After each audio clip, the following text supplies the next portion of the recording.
জয় মা, জয় ঠাকুর, জয় স্বামীজি, জয় গুরুদেব।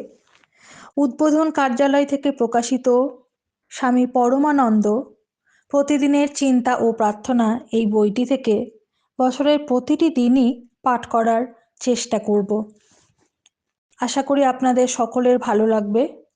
দিব্যত্রয়ীর কৃপা শান্তি, কৃপা পরশ, প্রেমাস্পর্শ, তাদের ভাব আমাদের সকলের মধ্যে ছড়িয়ে পড়ুক, এই প্রার্থনা নিয়ে আমরা শুরু করছি আজ থেকে প্রতিদিনের চিন্তা ও প্রার্থনা স্বামী পরমানন্দ এই বইটির জানুয়ারি মাসের 1 জানুয়ারি থেকে পাঠ শুরু হচ্ছে।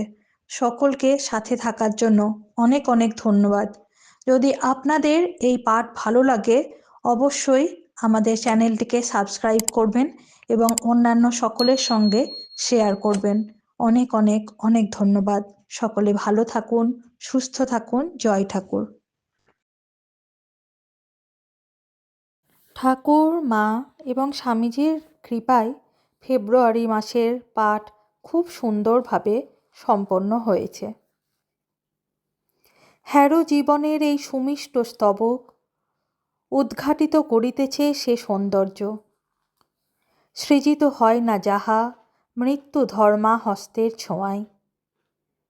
দেখিতে পাই না যারে আমাদের এই আঁখি দুটি। ইন্দ্রিয়ের অনুভূতি পারে না ধরিতে যারে, তথাপি গোচরীভূত অনুভূত তাহা শুধুমাত্র শুদ্ধ ইন্দ্রিয়ের। হে পুত পরমা শুদ্ধি, স্বর্গের আলোক, পূর্ণ কর জীবন আমার স্বর্গীয় সে দীপ্তিতে তোমার। এই দেহ মোর, সকল ইন্দ্রিয় আর যাহা কিছু নিরর্থক জীবনে আমার রূপান্তর ঘটাও সবার। লহ মোরে একান্ত আপন করে তব। মার্চ মাস। ভাগবতী শক্তি।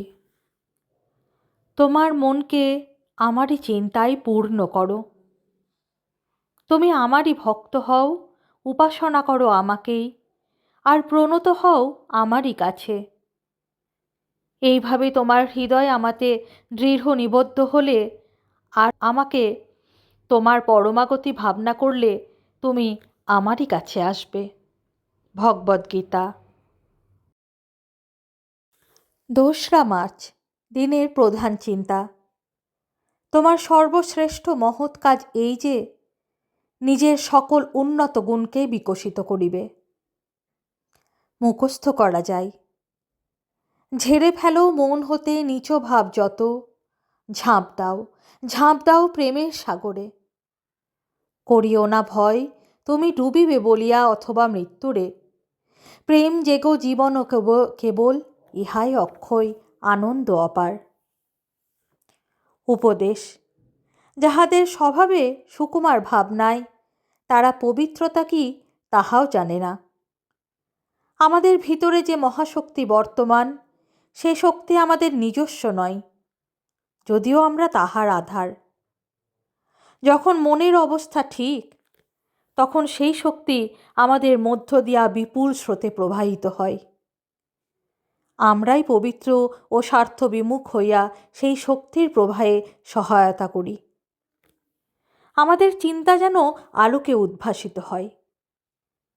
আমরা যেন সাধু জীবনের জ্যোতিতে, বিশ্বাস ও ভক্তির জ্যোতিতে জ্যোতির্ময় হই। প্রার্থনা। যে চিন্তায় আত্মার মুক্তি আসে, সেই চিন্তাই যেন আমি করি। যেন আমি সেই অনন্ত সত্তার হাতের যন্ত্রের মতো হইতে পারি। সব সময়ে আমি যেন সেই মহত্তমের সাধনা করি। প্রভু আমার সহায় হও। স্বার্থের আবর্জনা হইতে আমাকে তুলিয়া লও। সংসারের কলুষ হইতে মুক্ত হইতে দাও। আমাকে, আমার হৃদয় মনকে পবিত্র করিয়া লও। ওম শ্রীরামকৃষ্ণার্পণমস্তু।